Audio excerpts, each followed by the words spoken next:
Historia Canadiana is recorded on the unceded lands of the Kanien'kehá:ka First Nation.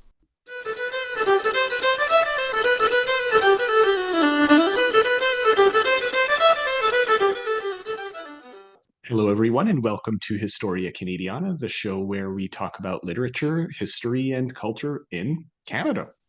Today on the show, we have a very special guest. He's an officer of the Order of Canada and professor emeritus at the University of Toronto.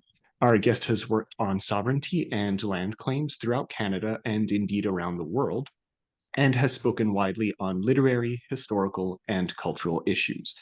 He's the author of several acclaimed titles, including Horse, How the Horse Has Shaped Civilization, which was a national bestseller, and If This Is Your Land, Where Are Your Stories? Finding Common Ground. Here to discuss his new book, Storylines, How Words Shape Our World, we're happy to welcome J. Edward Chamberlin. Welcome to the show. Thank you. Delighted to be here. So getting into the topic at hand, could you describe your book for us, for people who might have no awareness of it?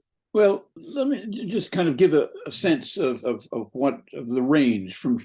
I talk about storytelling from childhood tales to literary classics, from scientific commentary, which surprises some people, to spiritual ceremony, and from folk songs to popular music, and open up issues around how those stories and many others give shape and substance to our world. They explain the origin and purpose of things. They influence the ways in which we constitute ourselves as communities. That's a central feature of storytelling. And they also provide for each of us and all of us resistance to the realities of every day by making life's uncertainties and contradictions central to the narratives of story.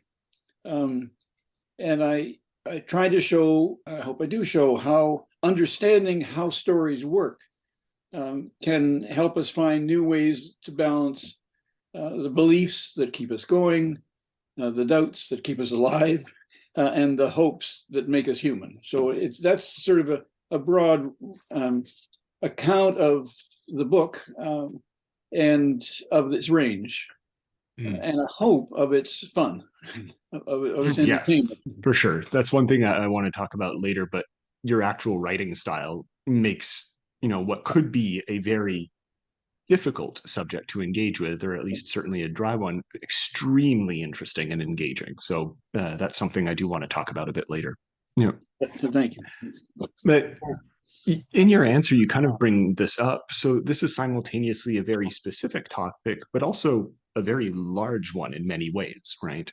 That encompasses so much. And I'm curious, first of all, what got you interested into approaching your book, or at least the topic of this book, and approaching it in this particular way? Well, there are basically two things that did. One is my trade, which was teaching literature at the university for a good long time, and the other was land claim, and both of them are about stories. And I mean, people often ask me, what do we do? What do you, taxi drivers and friends and family and various other folks, what do you do at the university? And my answer is a simple one: we tell stories. We tell old stories, and we call that teaching. We tell new stories, and we call that research. But we're in the business of storytelling. And as I thought about that, I thought, it's broader than it seems to be if we move into the nature of stories and songs. And as I got involved in land claims, I found myself helping both the communities, but Indigenous communities, but mostly their legal counsel, finding ways of presenting the Indigenous storytelling traditions, which are varied, wide. I mean, there isn't a simple Indigenous tradition of storytelling. There are certainly more than 50 across the country that are distinctly different, as their languages are distinctly different. So that's what got me involved. And there's, of course, also something I talk a bit about, which is storytelling without words, in visual images, obviously in some of the craft, totem poles, blankets, shawls, hats, the indigenous communities, but also the ways in which we all find of telling stories, including things like hand gestures and such. But it was that connection between literature and land claims that got me deeply involved, and the effects of residential schools in silencing the stories of indigenous children, which was ruthless and wretched, and haunts us all. Nobody more so than the indigenous inheritors of that wretched scheme. I also, my first degree at the University of British Columbia was in mathematics, not literature. And I became fascinated. It was sort of in what they used to call the foundations of mathematics, or pure mathematics. What it really was a program in the languages of mathematics, the ways in which mathematics, like all science, has its own set of languages, which are incomprehensible to most of us, most of the time. But scientists, the best of them, or at least a large group of them, are very good storytellers. And they're able to translate those languages in ways that fascinate us. Tell us about things being in two places at once, or light being both a wave and a particle. And we nod our heads and we say, that looks interesting, sounds interesting, having, in one sense, no idea, but having some sense of the contradiction, the uncertainty at the heart of scientific storytelling. One thing I often say is the basic sort of principle of science is to say we are sure, that it is to say we're not sure about this, but their storytelling says we are sure, and believe it. And of course it's we do, and we wonder what it is we believe. But all, a whole range of other things we're involved in: law, medicine, advertising, national anthems, something that fascinates me because we sing them, and at least for a moment, we pretend we believe them. And because they say often things that we know to be doubtful, and then we turn to watch the hockey game or whatever it is, but we do, and we go through a set of rituals. We stand up or whatever in order to enter the ceremony of a national anthem. And then we sit down and get back to the ceremony of real life, or the hockey game. Yeah, but it's interesting what you bring up, because that's one of the things, right, that I had as a questions, right, that you bring up this idea of belief as central to storytelling, but then that expands on the concept, or at least it forces us to wonder, like, what exactly are the ceremonies of just everyday life, right? And that brings us back to, of course, the importance of storytelling to everyday life, right? That we don't necessarily think about. And when you were bringing up the residential schools, that's a powerful example, of course. But you can see it in all kinds of ways as well. But the idea that the removal of the stories that are so central to our lives, is something that we don't necessarily think about, but until it's gone. And then suddenly it's, oh, there's something deeply missing about the way that we just perform our everyday tasks, right? So I don't know. And the loss of those stories can be traumatic, and it continues to be traumatic for so many Indigenous people. And we need to acknowledge that trauma and nourish in whatever way we can, without interfering, the recuperation of that storytelling tradition. You just mentioned a minute ago the idea of ceremonies. I became fascinated by them. Going into this, I hadn't really recognized the communal elements of storytelling. I certainly understood. Right. Someone speaks and someone listens, or someone writes and someone reads, or someone draws something and we follow the storyline. But it's the ceremonial side that I kind of missed until I got into it and started to think about how many of us are introduced to storytelling as children. For me, there was a ceremony. The ceremony was putting on my pajamas. If I didn't have my pajamas on, I didn't get a story. And it was as simple as that. And it's kind of the early equivalent of standing up or kneeling or bowing or breathing incense or sweetgrass or ganja or whatever it is that's part of the spiritual ceremony. So that the ceremonial side is deeply important. It brings us into company, the company of others. The others may not be there, but it's the company of others who've done the same thing as we're doing. And it's entering both a new world, but also a very familiar world that becomes refreshed in the storytelling. The other thing I hadn't realized when I started into this was just how much the uncertainties and contradictions that I saw in storytelling were more familiar than I really had recognized. Right. The ways in which we live on a round earth and live as though we're on a flat earth, or the ways in which we talk about a sunrise and a sunset, knowing perfectly well that the sun doesn't do any such thing. And we're comfortable with that complete contradiction. And storytelling around the world has often found ways of signaling that we're going into that special ceremonial world of storytelling.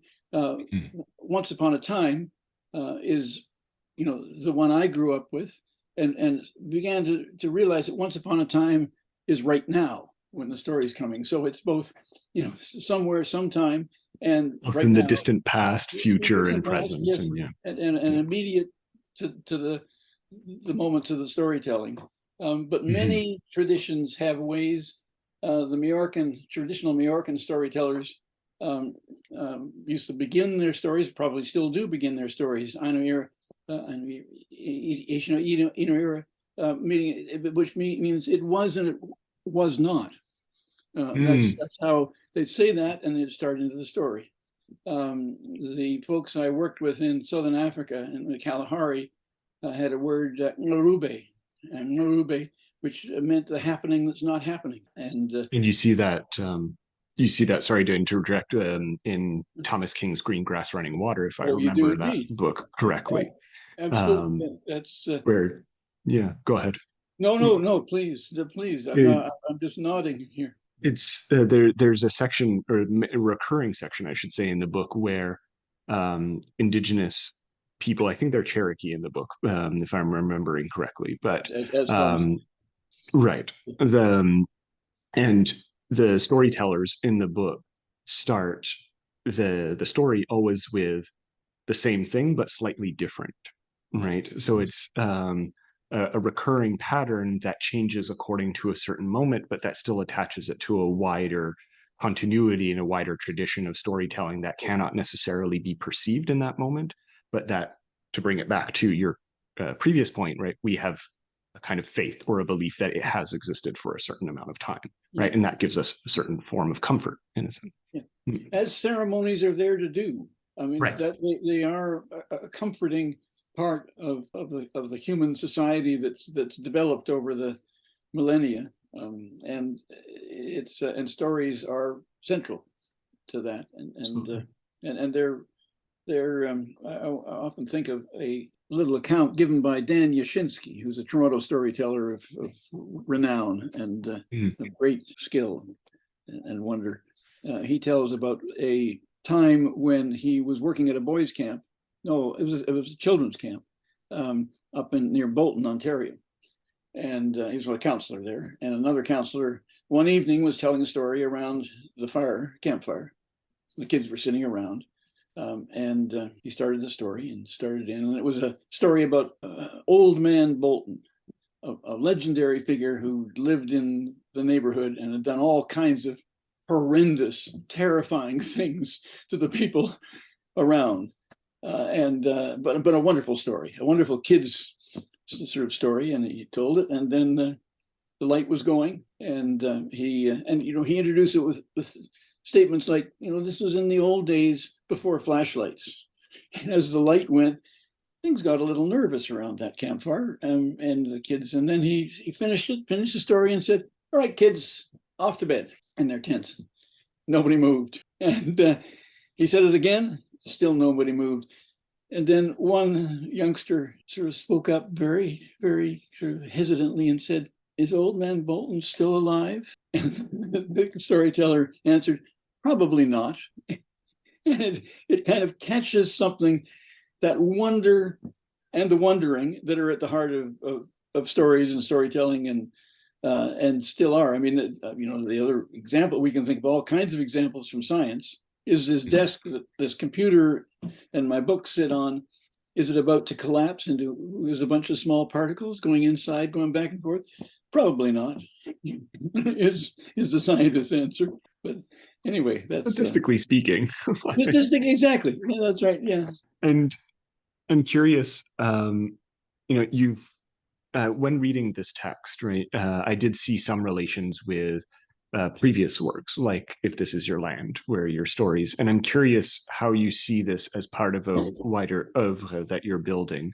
Like, in what ways do you elaborate on previous ideas, or go against actually perhaps previous ideas, or anything like that you might have written? That's a good question, and it's one I often get asked, because a lot of people who I hope will buy this book also have bought and read If This Is Your Land, Where Are Your Stories. The connection in some ways is that subtitle that you read out, Finding Common Ground. I thought about stories and how stories, no matter where they come from, the storytelling itself, the nature of stories and songs, and I always include songs in this, is a nature that is part of human nature. It's a way of being in the world that is filled, a world that for almost all of us is filled with uncertainties and contradictions and surprises, and a kind of competition between stories and storytellers. And in If This Is Your Land, I talked about the stories without going into the nature of stories as much as I wanted to do now. Only sort of, what was it, 2014? So it's getting on to 20 years later. As I thought more and more about how stories work, and realized I didn't know. After 40 years teaching, I still didn't know. So I had to better do some thinking about this, and might want to write something about it. And that's how it came to this. Coming to those elements of contradiction and uncertainty of the ceremony and community competition that I've mentioned, how stories help us live with those by being invested in the celebration of those contradictions, as those introductions that I mentioned. It was and it was not, happening is not happening, signal to us.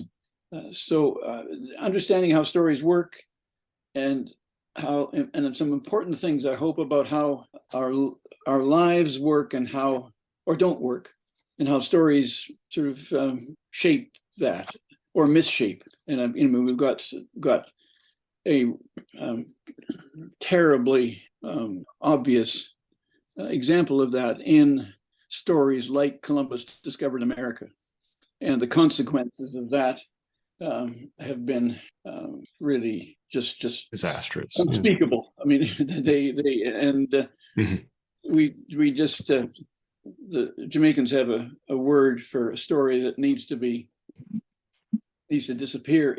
They say it needs to be dead. And Columbus Discovered America and the doctrine of discovery, they need to be dead. I mean, they need to be, and Columbus discovered America, so the phrase goes 1492. 1493, the doctrine of discovery came through a year later, and it designated the lands that were being discovered by the European imperial and Asian imperial powers was a land in which nobody lived, or the people that did weren't quite people yet. They wandered about like beasts of the field. Now that phrase, beasts of the field, is a terrifying one, because it takes the humanity away of the indigenous people, but it hasn't gone away. I mean, it was a phrase used in 1991, 500 years later, by the Chief Justice of the BC Supreme Court in his trial decision on Delgamuukw, one of the major sovereignty cases. He said they were unorganized societies wandering about like beasts of the field. You know, it's a stunning reminder of how powerful and how deadly some storytelling and some stories can be. And on the other hand, how wonderful some stories and songs can be. I mean, I grew up with songs. I grew up with folk songs in particular. And I used to think, and I used to get sort of chided when I started in my literary. Oh, you just, you're interested in just, those are just folk songs. Literature in the Americas began with folk songs. Francis James Child was the first professor of literature at Harvard and one of the first to establish the tradition of literary studies, separating it from classical studies.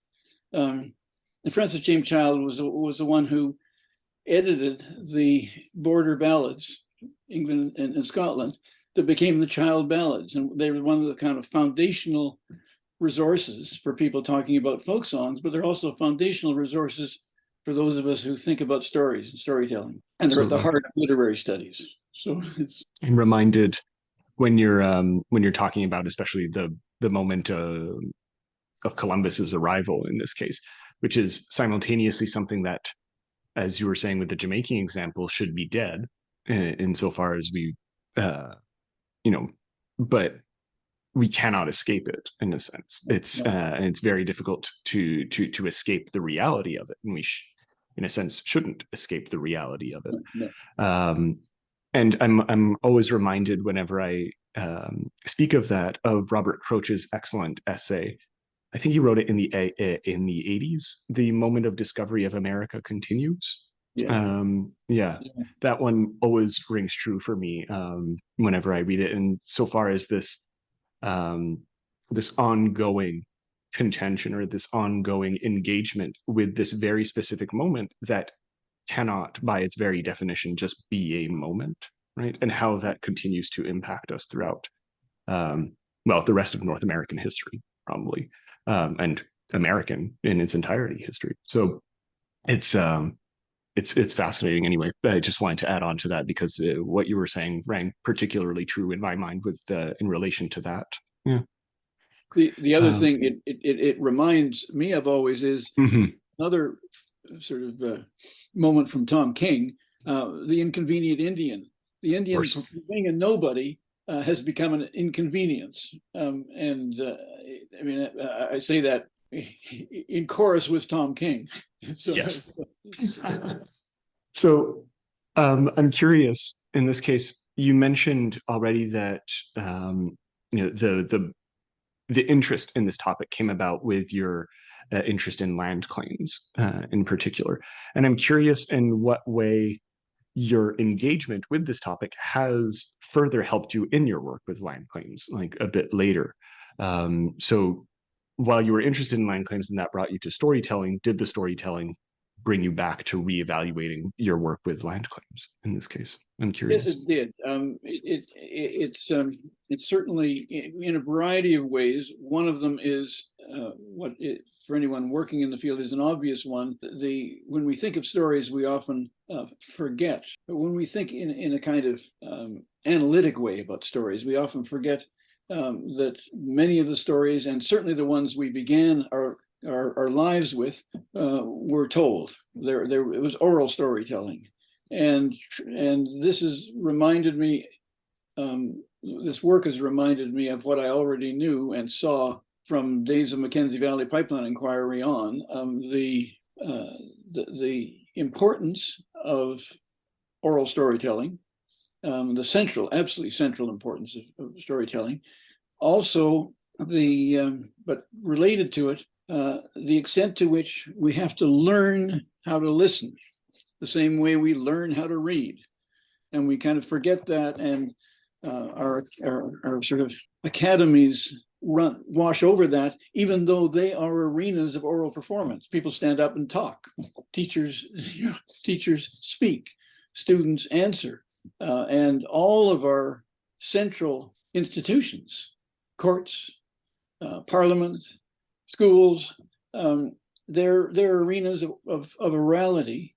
And yet the oral traditions often, less and less, but certainly for a long stretch, very often, would be discounted as, interesting, but and quaint, and and not in a serious way of thinking.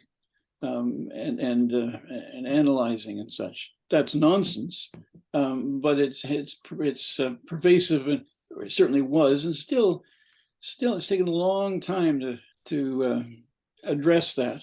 The Supreme Court has helped because in Delgamuukw, the important sovereignty case that was decided by the Supreme Court, reversing the trial decisions in 1998, they sternly instructed trial lawyers to take oral storytelling, oral tradition seriously. And it was the first time that that word had come from the courts. And the courts, of course, aren't at the heart of everything, but they make a difference. And they've made a big difference here. But I still think we need to pay a little more attention to the nature of listening.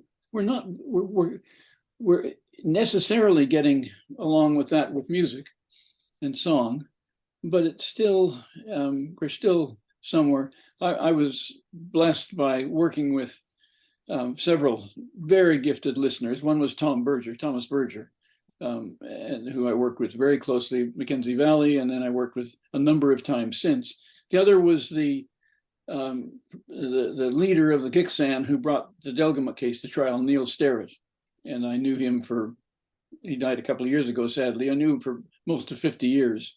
And just listening to him, watching him listen to stories, to storytelling was wonderful, and talking about it. So it certainly has changed some of my thinking about stories, and it's made me determined to bring song more fully into it, and to talk in ways about how a variety of things, gestures and rhythms, are important to storytelling. I'm curious in this case, you bring up obviously the importance of folk songs and pop songs and children's stories, as you were saying. And as someone who is in the English field as well, right? I've often had that criticism from professors who are like, well, sometimes there's such a thing as going too broad. But I didn't get that sense in this case when reading your book, and I'm wondering like how you get around the difficulty of almost talking about too much in this case in your book. I try to get around it by fairly sternly sort of telling myself, keep to the main themes: contradictions and uncertainties, ceremony and community, and the element of competition. And I mention that because it's so central to so much storytelling. It's absolutely central to scientific storytelling. Scientists are in the business of trying to find a better story to explain the world, for the physical world, whatever. And the medical community tries to find ways of explaining the world inside us, both mental and physical.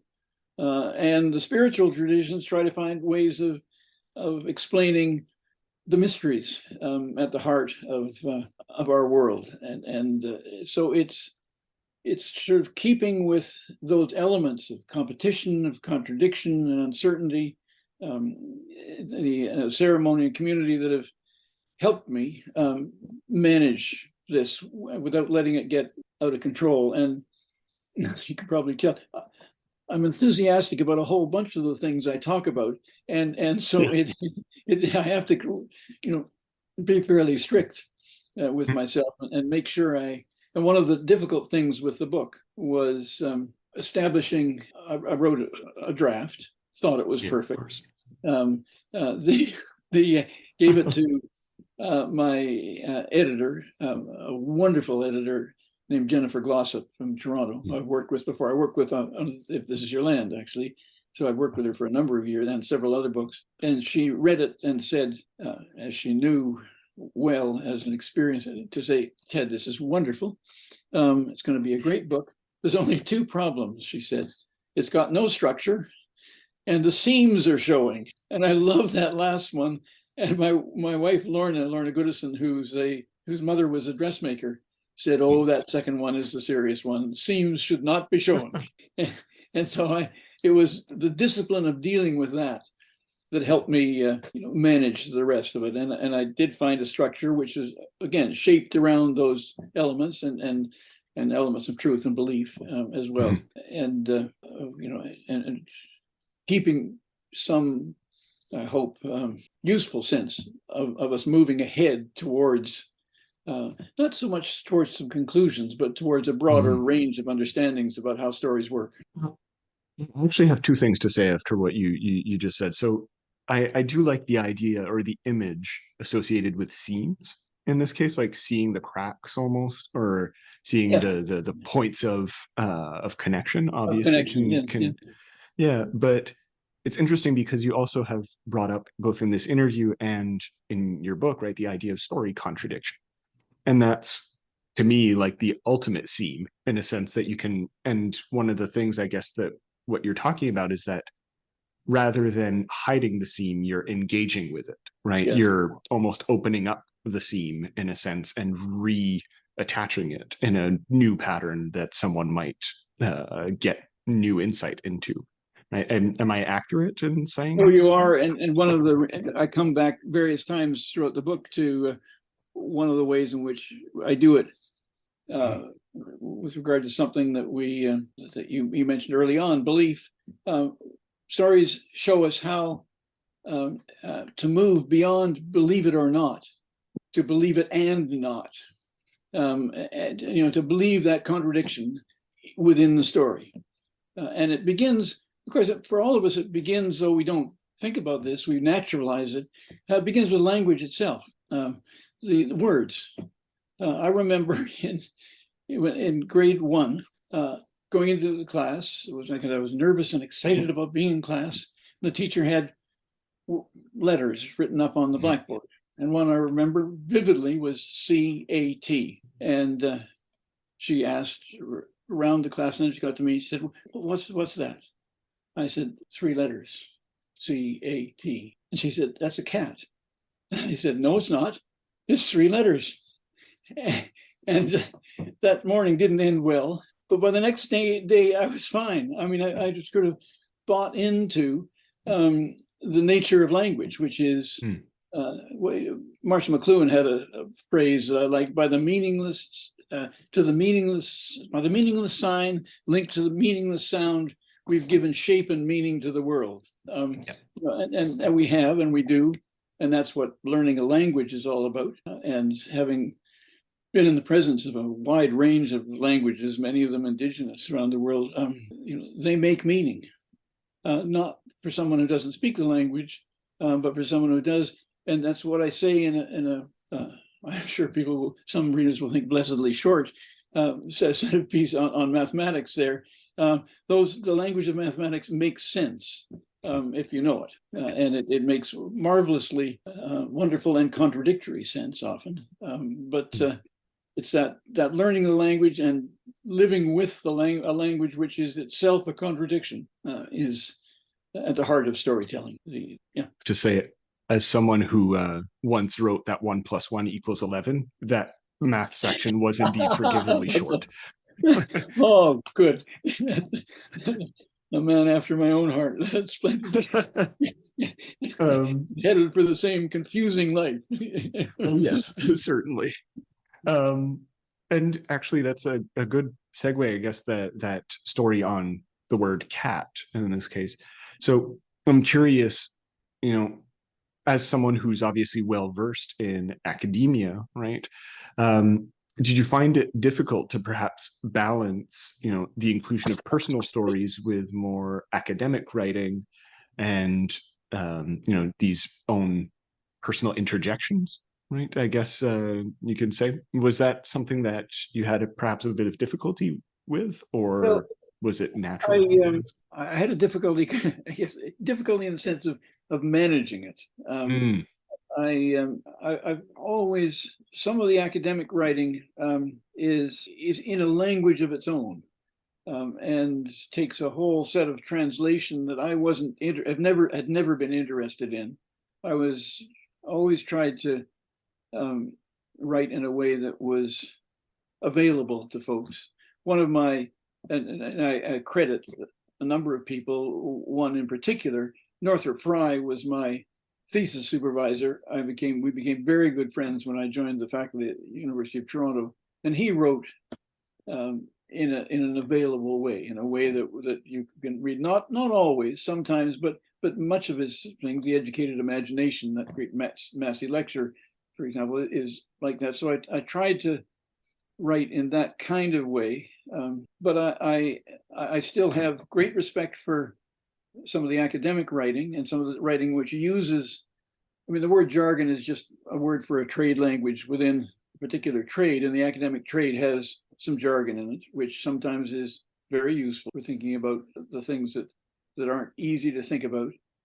One of the things I think we need to recognize is that some of the indigenous stories are deeply scholarly. And often deeply scientific when they're talking about the environment.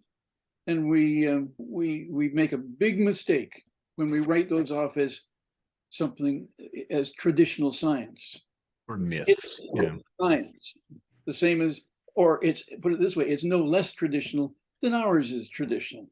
And I think we need to build up our respect for the extent to which what we think of as scholarship, scholarly thinking, and scientific thinking, it's at the heart of Indigenous life and Indigenous storytelling, and it's at the heart of ours too. So though I didn't ever dedicate myself to writing in a way that would be particularly available to my colleagues, I always tried to open it out to a wider audience, and I think that began with my students, teaching the students, because I didn't want to. I wasn't there in order to bewilder them. I was sometimes there in order to introduce the contradictions and uncertainties, but to turn it over to them to think them through. We often say that universities are there to teach critical thinking. Critical thinking is sometimes a euphemism for think like me, rather than think. I tried to help them think like themselves, and to do that, I had to write in a way that was available to them. And that was fun. But I tried to bring that into many of the books. And you mentioned some of them that I've written, Horse and various others, Banker and the Blackfoot, that move out beyond what we think of as the scholarly world. And this book, I hope, does too. I mean, it's not intended as a book for specialists. It's intended for a book as If This Is Your Land turned out to be a book for a wide range of people. I'm always delighted they talk about having it at their bedside to read bits of it. That would be just fine. I don't. If folks find pleasure and interest in bits of the book of reading it, that's lovely. And if the themes still show a bit, well, hey. Although I think I tried to make the connections, and those overall themes are part of making those connections. Absolutely. And you're kind of starting to answer, I think, that question, but I'm curious what you see as the particular relevance of your text today, right? Because as you mentioned, there is an influence in the likes of Northrop Frye in your work, and that's obviously we all wear our influences on our shoulders and stuff. And I'm curious, like, what in particular you see your work as advancing in this day and age that might be useful for students. You already started answering that, but I'm curious to hear you more engage with that idea. Well, I guess for me, and these are sort of older, but I hope Frye is in the book, but I hope also Pete Seeger is in the book, and a whole range of storytelling singers are in the book. I certainly mentioned a number of them and quote a number of them. Bob Marley figures in there, and so does Elton John, and so does Chris Christopherson, and so do a range of other folks. So I'm trying to make my writing available. I'm also trying to help those of us, and I don't know anybody this leaves out, who, especially over the last 2 years, have been filled with anxiety about things that are beyond their control, or seem to be beyond anybody's control, or aren't being controlled by the people who we think should control them. And we have trouble sometimes recognizing that scientists can't control everything. They can, or whoever it is, and we know that doctors can't. And Oscar Wilde used to say, "Doctors are all very well when you are." And I'm a very strong believer in the health-giving traditions of medicine. So I don't say that in mockery at all. But I'm hoping that my continuing return to the nature of belief, to the elements of contradiction and uncertainty that are part of all of our lives, that I talk about in the book, will help people think about the ways in which they already are managing those in the stories they're reading, and that the stories are helping them manage them. And they're also giving them a sense of community that is deeply important without obliterating their individuality, and that's crucial. I mean, we lose our sense of separate selves in a mob. We lose ourselves in a book, but we become more ourselves by doing so. And I think that's what I'm trying to offer as what stories can offer, and songs. So I do think it's relevant right now, as I mentioned right at the beginning. I mean, belief keeps us going, doubts keep us alive, and hope keeps us human. I think that's what I'm trying to give to people, that sense of how that works and how it can work for them, and how it can help us all. And as we're winding down here, I'm curious if you have a particular section of the book that you would perhaps like to read for our listeners in order to give them perhaps a taste of what to expect in storylines. Sure. I mean, you'll understand. I've got a dozen, but I'll read one that has to do with something I was talking about, and picks up my time traveling around in Indigenous community. We'll start right in now. It's right in the latter part of the book. I'd gone to the Kalahari Desert in the northern Cape of South Africa in the mid-1990s to listen to San Bushman storytelling. And there I had the rare privilege of listening to many traditional storytellers from the Ngami community, most of whom were quite old. They told their stories and sang their songs in their indigenous language about the spiritual and material life of a desert homeland they'd shared with springbok and hemsbok and lions and leopards and a variety of nutritional plants whose roots provided medicinal resources. A homeland that they had shared, that is, until they were thrown out 60 years earlier to make room for a national park. They also told stories about ancestral spirits and imaginary creatures, not part of the imaginative world of European and settler African storytelling, but as unsettling as anything by the Brothers Grimm. I was fortunate to have with me Levi Namaseb, a friend and colleague and distinguished Southern African linguist from Namibia. His native language, Khoikhoi, one of 8 that he speaks, is also part of the Khoisan family, and he had inherited from his mother, a legendary storyteller, a gift for both language and storytelling. We were welcomed by the Ngami, and by some gift of grace, we first met a family of elderly sisters and their cousin, who had somehow kept together over the past 60 years and still spoke their language, now in the keeping of a few elderly speakers, but of increasing interest to the young. They told us stories and sang songs with the energy and enthusiasm of much younger storytellers, taking us home to the desert and to their families and away from their difficult lives in impoverished townships where tuberculosis and many other troubles were endemic. But their memories of their desert homeland were as fresh as yesterday's events, and their spirits as sturdy and as full of mischief as the stories they told. After spending a good deal of time with the sisters, we asked about other storytelling survivors from their community, which had been scattered through the Northern Cape. They immediately suggested an elder named Andris Olin, whom they said was a wonderful story. So Levi and I went to meet him. We arrived at a small farmstead one late afternoon and were received with courteous formality.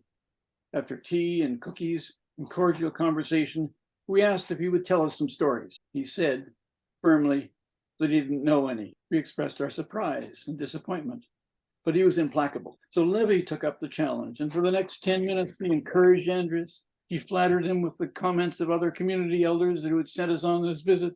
He even gently mocked him a famous storyteller without any stories, he asked mischievously. He tried everything, but to no avail. Finally, with a storyteller's sure instinct, he thanked him for his hospitality and said that as a gesture of gratitude, he would tell a story himself, which he did, with stunning verbal pyrotechnics in a language with 5 clicks and 8 tones, and spectacular hand and body impressions. Levy performed a cautionary tale about an ogre full of scary suspense and surprises, both dreadful and delightful. As soon as Levy had finished, our host said, "I've got a better one." And Andres and Levy began telling stories back and forth for the next 3 hours until well after dark.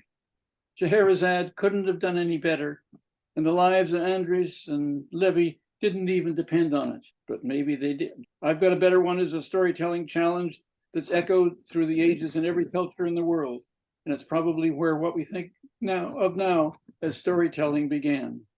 It's certainly central to science, and its competitive variety influences how words shape our world. Thank you. So I love that phrase, by the way. Verbal pyrotechnics is excellent. Yeah. You had to see it and hear it, but yeah, Sure. catch it. So I'm curious in this case, is there anything, this is always a question that I ask to all the guests that we have, is there anything that I didn't ask? And I'm curious what the answer to that question might be. No, I think we covered most of the ground. I mean, I could ramble on for a long time about the book, but I think we've really covered all of the elements that are central. I do hope it's one of the stories I tell is about the nature of navigation on the ocean before GPS, and I tell about the charts that I remember using way back when I started sailing out on the ocean, and the charts had on them 2 marks that were curious. This is before all of the technology had opened up chart making and everything. There were little dots, and one had the initials PD and the other ED, and they were identifying rocks or outcrops. They stood for position doubtful and existence doubtful, and it kept us watching and not so much worrying, but sort of wondering as we were out at sea. And in some ways, I think of stories and storytelling in that way. They're helping us live, realizing that we're always almost lost, and yet we're looking to get back safely, and helping people live with some level of comfort and delight in that sort of uncertainty and the contradictions that I began with, flat Earth and round Earth, and sunrise and sunset. I mean, just we need to take delight in our capacity for embracing contradiction and living with uncertainty. I hope the book helps people do that. I think it will. And I think so too. It gives them some pleasure. Absolutely. And we're barely finishing to talk about one book when, I'm curious in this case about the future. Are you working on any other books currently that might be of interest? I'm thinking about some others, but right now my next project is to take my canoe out and paddle it in the Salish Sea right outside my front door. I mean, that's wonderful. I'm very jealous. Well, Professor Chamberlin, thank you very much for your generous time today. And, people can you tell people where they can find Storylines actually? It'll be out. It's not on the bookshelves yet. It'll be out at the beginning of May, and it'll be widely distributed. It's being published by Douglas and McIntyre, and they're a national distributor. So it'll be out in about in a couple of months. There will be some pieces about it, I think, in some of the news outlets in between now and then. But it'll be a couple of months. It'll be there. And we'll be sure, obviously, to post a link in it in our show notes. So people, if they want to find it, there will be at least one link in the description. That's good. The cover is available from the folks at Douglas McIntyre's. Mm-hmm. And so, yeah, thank you very much for your time. And, hopefully we get to have you on the show again. That would be lovely, and thank you for the last hour or so. I really enjoyed it. Thank you very much. Great, fantastic. Have a Bye-bye. nice day.